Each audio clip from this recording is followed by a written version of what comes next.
Okay, my mother and father are both local people. My dad came from a place called the Spa, which is Carriganura.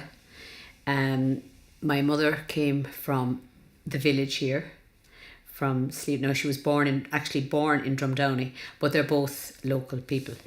My dad worked, I suppose, from a very young age. I think at about 12 years of age, he was out working.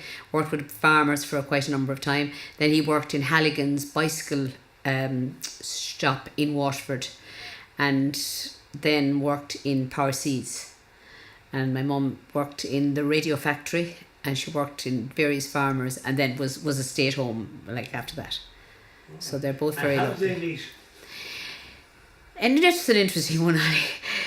Well, so they tell me anyway. So Biddy Jones tells me that there was house dances at the time, and one of the places for the house dances was one of the houses, number 17, Slieverue, in Biddy Grace's house, Biddy Jones as we knew her then.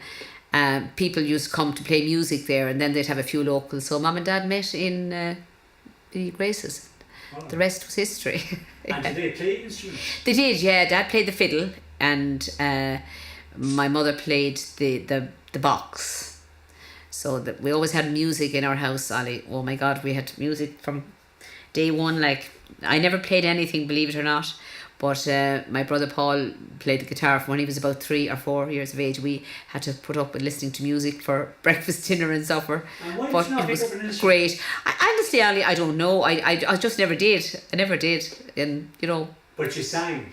yeah, I sang. I suppose I was involved with the choir in the church in Slieverue from, I suppose, for nearly the best part of 45 years now, I'd say. So I And quite did you do Irish dancing? a bit set dancing. Yeah, I liked set dancing. Yeah, I loved it. There was great set dancing in Slieverue. Mary Cummins had great groups going, and again, like, set dancing was part of EIGSE for quite a number of years. But yeah, I love the set dancing. Then I used to do it after in town as well, but it was great fun. And tell me, when you were a child then, what was your memory of what's your earliest memory of Slieverue? Well, I went to school in Ringville, Ollie, which is the other school in the parish, and like that, we walked to school always. It was, I never knew any other way, but I do remember getting a couple of lifts in my school days, and that was a huge thing. If somebody stopped outside the gate and brought you in the car, it was absolutely great. Primary school was just magic. Like, we walked to school, we brought the milk to Mrs. Power, we got the milk in the farmer on the way to school, and we brought sticks to school, and lunchtime was just, you went down the fields and you came back quite some time later, but it was so free and easy, and we played and we brought in clothes to school. It was great. My memories of primary school are just great. We had great friends. It was only a 2-teacher school, but it was it was just very laid back and it was a lovely school. But like that, I mean, time meant nothing, kind of thing. You could be down the bogs, talk about health and safety. It just didn't exist. And who were the teachers that when you were a child? Mrs. Burke was in the junior section of the school, and Mrs. Power was in the senior section. And then Mrs. Power retired when I was in about 5th class, and Paddy Power came to Ringville then. And then he actually was my principal when I started teaching in Slieverue, which, he actually had come down to Slieverue at that stage. And I mean, do you know the way you became a teacher then, eventually? Yes. But I mean, when you were a child in primary school, who was the teacher that you really looked up to? Well, in primary school, I only had 2 teachers, Ollie, really, and Mrs. Burke was amazing. She was ahead of her time. She would tell you stories about Rommel and about Germany, and she brought her dog to school, and she had a Volkswagen, and like she had resources that teachers, I'd say now, probably wouldn't even have. Like, she had a big string of 100 reels up on the wall, but at that time that was fairly progressive. Like, she had it in groups of 10, and then she had 50s and she had hundreds, and she had her sand trays, and she had all sorts of Marla, and Mrs. Power then, on the other hand, was different. She did great history and geography. I suppose maybe she gave me my love for history. The one thing bad memory I have of primary school is cocoa. To this day, the smell of cocoa is just off-putting. I remember we just had to drink cocoa because that was what you got, but I absolutely hated it. We used to bring jelly in a bottle as well. We used to My mother would take a few cubes of jelly and put a lot more water than you needed, and that was our drink. It was grand in a whiskey bottle, sometimes with a bit of paper stuck into the neck of it to keep it from spilling in your school bag. And my grandmother was Katie Den. She used to clean the school in Ringville. Now my granny lived in the spa, which is like almost there's only the front wall gone. That was a great travelling house. She was a very well known lady in the parish. She did all sorts of things. She brought children into the world, and when people died, she laid them out, and she visited people and that. But at the spa, I barely remember the spa, but it was a shop at one stage, and there was lots of things went on in the spa. It was a real centre, and again there was great dancing there and great music. So when you say the spa, was that a house? It was a house, yeah, and it was meant to be built on some sort of a spa well there. I don't know, Ali, but it was a house, very old house, a 2-storey house with the parlour on the left and the kitchen on the right, and the bedrooms upstairs. They were very unusual because they were all open plan. You know, there was no walls. You went up the stairs and you kind of went from one room to the other. But that's my memory now of the spa. She sounds like a very interesting woman. She was actually, yeah. She was a character now, really. She was a great character. And you said she helped with childbirth. She did. She did all those sort of things. So yeah. was she a bit of was she like the nurse in the area? Not really, no. But just to help her out, like, really, you know. And she had. I remember she used to wear black clothes, and she had a big key hanging out of her waist, a big thick belt. And was she a friendly woman? She was, yeah. Now, again, she died when I was quite young, Ali, so I wouldn't remember her that much. But I remember her quite well enough now, you know. But she was, because my mother and father then, when they got married, they came to live nearly opposite where she used to live. They got a cottage, a council cottage, where I'm living today. And was she a musical person? I never heard that she was, really, Ali. I can't say that stands out now, really. I don't think so. And her husband died young. So I wouldn't remember him. Hence the black and all that. So, and Claire, when you were a child then, what kind of things did you get up to? Sure, I suppose we played shop and we visited one another and we walked in the stream and we went swimming down in the big stream, and we went then, when we got older, then we went off for walks and we picked blackberries and we picked blackcurrants in Barton's, which was a great thing because you got a few bob. And you might, when you got a bit older, then we might go to the Atlantic and Tramore with the money from the blackberries. It was great fun. That was my first job, picking blackcurrants in Barton's. And how did you end up? Where did you go for secondary school? I went to St. Heart Mary Convent in Ferrybank. Okay. Cycled there 5 years. Was that a free school at that stage? Well, I got some sort of a scholarship, Ali. It wasn't free. No, I think you had to pay fees for there. And did you find that a really strange step from primary school to secondary school? Not really, no. I quite enjoyed it, I suppose. You know, like, there was the boarders. There was a class of boarders, and then there was a class of day pupils. So again, some of my friends from Ringville were with me in Ferrybank. So it wasn't really that different, you know, but it was a totally different. I had a uniform, and I had, you had to be there, and books and that, you know, so that was different. And where did you come in the family? I was the eldest. Okay. Yeah. And was it were your parents determined for you to go to secondary school and get on? Not really, I suppose, Ali. But I suppose the teacher in the school, I had got a scholarship in Ringville, and they were both Paddy Power and Mrs. Power. They were very anxious that I kind of maybe go on and not just stop, like. And I could have gone to boarding school, but I think for some reason I didn't want to go to boarding school, so I ended up then going to school in Ferrybank. Okay. And again, did you like the teachers then? I did. I liked the teachers. I liked Ferrybank, yeah. Miss Dillon she was an excellent teacher. She was very cross, but she was excellent. She was a great maths teacher. I remember some of the teachers, yeah, they were. I quite liked Ferrybank. And then, and obviously you went on to become a teacher then yourself. Yeah, when I finished my Leaving Cert then, I went to Carysford for 2 years, and I got a job in Ferrybank, would you believe, when I came out of training, but I didn't take it because a job came up in Slieverue. So I started teaching in Slieverue then in 1970, and I spent 44 years there till 3 years ago when I retired. I was never inside another school for even one day.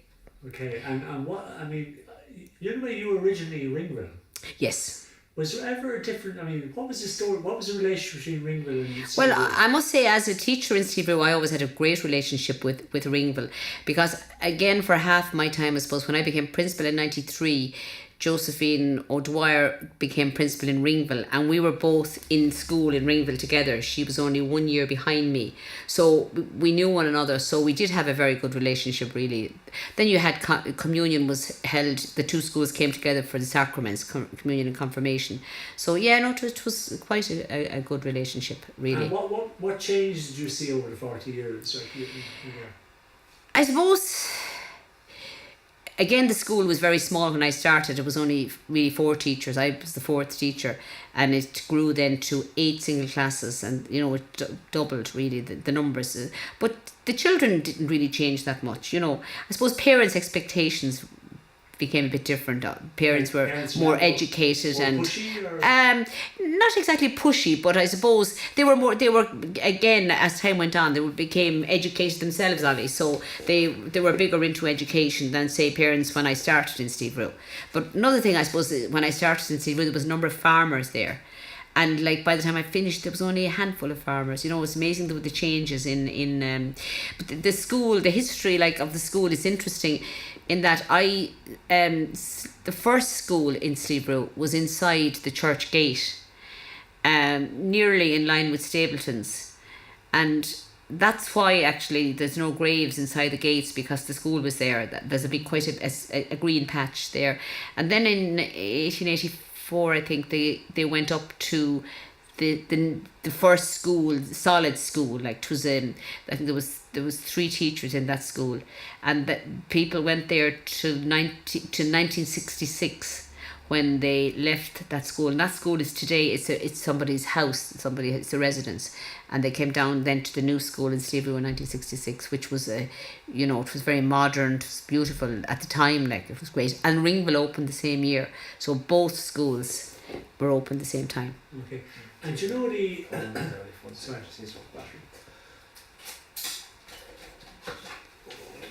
God, all the things you have to remember, I tell you, Keith. Okay.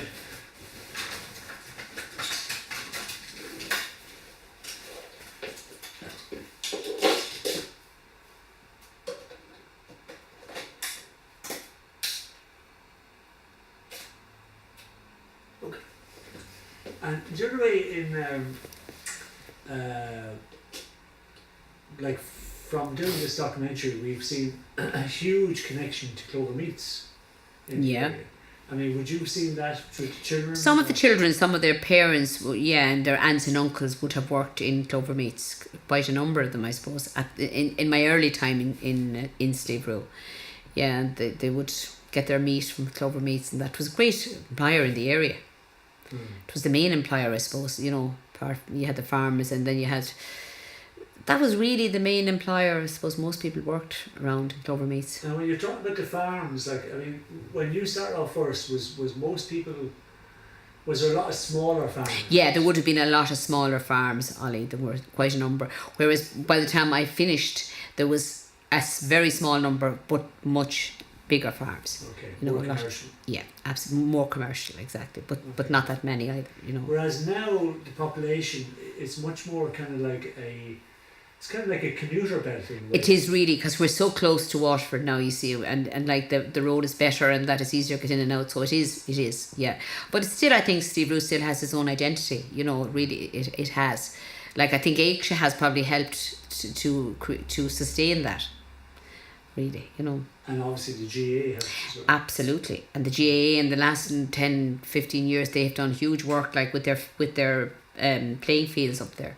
And they used to come into the school and do a bit of hurling with the children, and again, like, they have huge numbers now up there, which is great social occasion. It's great for children as well, for sport and for exercise, and it's great to have it in the middle of the village. And we're very lucky. Your time teaching, what was your, and obviously as a principal as well, what was your kind of I suppose what did you try and do in school? What was your main... I suppose I loved local history. That was one of the things I really liked. I loved music. I suppose I used to have choir after school on a Tuesday, and we did all sorts of things like the National Children's Choir, the Hallelujah Choir.